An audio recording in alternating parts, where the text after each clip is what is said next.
munda nta kintu kirimo ndashonje dufite inzara turashonje inzara imeze nabi muturwane nariye ngibiyiko bibiri gusa inzara ahubwo iratwishe nta buzima imbere bakujya ibiryo bya nijoro saa 2 inzara iratumaze pe ubwo nugutungwa n'umwuka w'Imana nta bindi ejo nararyamye ndaro inzara inandiye ndeba hejuru mu mabati biranga ubu ngewe ku giti cyanjye nasaba ibiryo nukurya ndashaka kurya neka ni inzara inshajishije kubaho nabi ubu ndabahiki inzara iratwishe inzara irahari byo muri gisagara iratumaza inzara ari inzara iratwishe ni inzara iramwise uno muvandimwe yishwe n'inzara cha turashonje cyane pe nta mwuka mfite muze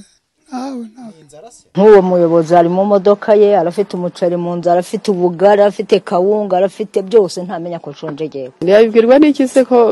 baba bariye twebwe tutari